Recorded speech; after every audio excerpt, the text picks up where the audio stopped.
माता दी। आज सुनेंगे हम दूसरा अध्याय देवी के तेज से महिषासुर की सेना का वध। आओ शुरू करते हैं।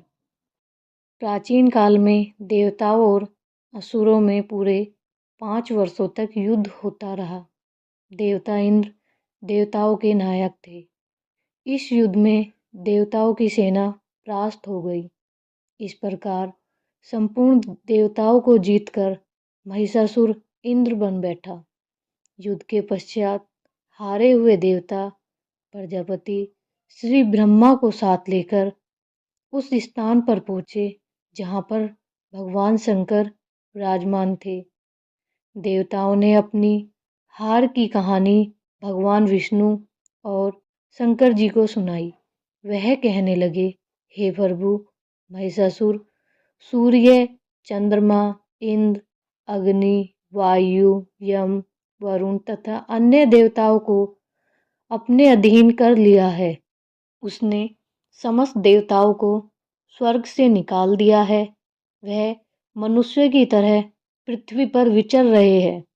दैत्यों की सारी करतूत हमने आपको सुना दी है और आपकी शरण में इसलिए आए हैं ताकि आप उनके वध का कोई उपाय सोच सके। देवताओं की बात सुनकर भगवान विष्णु और शंकर जी को दैत्यों पर बड़ा गुस्सा आया। उनकी भौहें तन गई, आंखें लाल हो गई। गुस्से में भरे हुए भगवान विष्णु के मुख से बड़ा भारी तेज निकला और उसी प्रकार का तेज भगवान शंकर, ब्रह्मा और इंद्र आदि दूसरे देवताओं के मुख से भी प्रकट हुआ। देवताओं ने देखा कि उस पर्वत की ज्वाला चारों ओर फैली हुई थी। देवताओं के शरीर से प्रकट हुए तेज की किसी अन्य तेज से तुलना नहीं हो सकती थी। एक स्थान पर इकट्ठा होने पर वह तेज एक देवी के रूप में परिवर्तित हो गया और अपने प्रकाश से तीनों लोकों में व्याप्त हो गया। वह भगवान शंकर का तेज था। उससे देवी का मुख प्रकट हुआ। यमराज के तेज से उसके शरीर के बाल बने। भगवान विष्णु के तेज से उसकी भुजाएं बनी। चंद्रमा के तेज से दोनों स्तन और इंद्र के तेज से जंघा तथा पिंडली बनी और पृथ्वी के तेज से नितंब भाग बना। ब्रह्मा के तेज से दोनों चरण और सूर्य के तेज से उनकी उंगलियां पैदा हुई।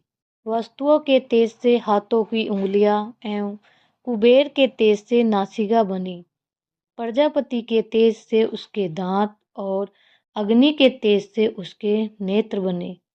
संध्या के तेज से उसकी भौहें और वायु के तेज से उसके कान प्रकट हुए थे। इस प्रकार उस देवी का संपूर्ण शरीर तैयार हुआ। महिषासुर से पराजित देवता उस देवी को देखकर अत्यंत प्रसन्न हुए। भगवान शंकर ने अपना त्रिशूल में से एक त्रिशूल निकालकर उस देवी को दे दिया। भगवान विष्णु ने अपने चक्र में से एक चक्र निकालकर उस देवी को दे दिया। भगवान वरुण ने देवी को शंख भेंट किया। अग्नि ने शक्ति दी। वायु ने धनुष बांध दिए। शस्त्र नेत्रों वाली श्री देवराज इंद्र ने उसे व्रज से उत्पन्न करके व्रज दिया। ऐरावत हाथी का एक घंटा उतारकर देवी को भेंट किया। अग्नि ने इसे शक्ति दी। वायु ने उसे धनुष और बांध दिए। सहस्त्र नेत्रों वाले श्री देवराज इंद्र ने उसे अपने व्रज से उत्पन्न करके व्रज दिया और ऐरावत हाथी का एक घंटा उतारकर देवी को भेंट किया। यमराज ने उसे कालदंड में से एक दंड दिया। वरुण ने उसे पास दिया। सूर्य ने देवी के समस्त रोमों में अपनी किरणों का तेज भर दिया। काल ने उसे चमकती हुई ढाल और तलवार दी। उज्ज्वल हार और दिव्य वस्त्र उसे भेंट किए और उनके साथ ही उसे दिव्य चूड़ामणि दी। 2 कुंडल, कंगन, उज्ज्वल अर्धचंद्र, बाहों के लिए बाजूबंद, चरणों के लिए नुपुर, गले के लिए सुंदर हंसली, उंगलियों के लिए रत्नों से बनी अंगूठी। इस प्रकार बहुत सारे आभूषण भेंट में दिए गए। समुद्र ने सुंदर कमल का फूल भेंट किया। हिमालय ने सवारी के लिए सिंह और तरह तरह के रथ भेंट किए। यक्षराज कुबेर ने मधु से भरा हुआ पात्र और शेषनाग ने उन्हें बहुमूल्य मणियों से विशोभित नागरहार भेंट किया। इसी तरह दूसरे देवताओं ने भी उन्हें आभूषण और अस्त्र देकर सम्मानित किया। इसके पश्चात देवी ने उच्च स्वर से गर्जना की। उसके इस भयंकर नाद से आकाश गूंज उठा। देवी का वह उच्च स्वर से क्या हुआ सिंहनाद समा न सका। आकाश उसके सामने छोटा प्रतीत होने लगा। उससे बड़ी जोर की प्रतिध्वनि हुई, जिससे समस्त विश्व में हलचल मच गई और समुद्र कांप उठे, पृथ्वी डोलने लगी, सब पर्वत हिलने लगे। देवता देवी को देखकर बहुत प्रसन्न हुए। उन्होंने देवी की स्तुति की। यह सब देखकर महिषासुर क्रोध में भर गया। वह अपनी सेना को लेकर युद्ध के लिए दौड़ा। जिस ओर से भयंकर नाद का शब्द सुनाई दिया था और आगे पहुंचकर उसने देवी को देखा, जो कि अपनी प्रभाव से तीनों लोकों को प्रकाशित कर रही थी। चरणों के भार से पृथ्वी दबी जा रही थी। माथे के मुकुट से आकाश में रेखा बन गई थी। उसके धनुष की टंकार से सब लोग क्षुब्ध हो रहे थे। देवी अपने सहस्त्र भुजाओं को संपूर्ण दिशाओं में फैलाए खड़ी थी। इसके पश्चात उनका दैत्यों के साथ युद्ध छिड़ गया। महिषासुर की सेना का सेनापति आगे बढ़कर युद्ध करने लगा। 60,000 महारथियों को साथ लेकर उर्द नामक महादैत्य आकर युद्ध करने लगा। 5 करोड़ सैनिकों को साथ लेकर युद्ध करने लगे। वाष्पकल नामक असुर 60 लाख असुरों के साथ युद्ध में आ डटा। विडाल नामक असुर 1 करोड़ रथियों सहित लड़ने को तैयार था। इन सब के अतिरिक्त और भी हजारों असुर हाथी और घोड़े साथ लेकर लड़ने लगे। इन सब के पश्चात महिषासुर करोड़ों रथों, हाथियों और घोड़ों सहित वहां आकर देवी के साथ लड़ने लगा। असुर शक्तियां फेंकने लगे, कई अन्य शस्त्र दी।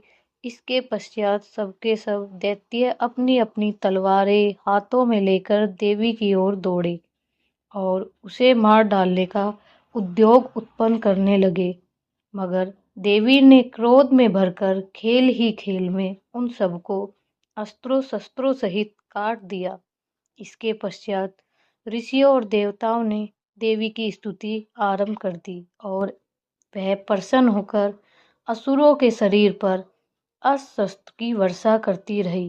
गवाहान भी क्रोध में भरकर दैत्य सेना में इस प्रकार विचरने लगा, जैसे कि वन में दावानल फैल रहा हो। युद्ध करती हुई देवी ने क्रोध में भरकर जितने श्वासों को छोड़ा, वह तुरंत ही सैकड़ों हजारों गुणों के रूप में परिवर्तित हो गए। फरसे, खड़ग, त्रिशूल, अस्त्रों के साथ दैत्यों ने युद्ध करने लगे। देवी की शक्ति बढ़ते हुए वह गण दैत्यों का नाश करते हुए ढोल, शंख आदि बजा रहे थे। देवी ने त्रिशूल, गदा, शक्ति, खेटक इत्यादि की सहायता से असुरों को मार डाला। कितनों को घंटे की भयंकर आवाज से ही यमलोक पहुंचा दिया।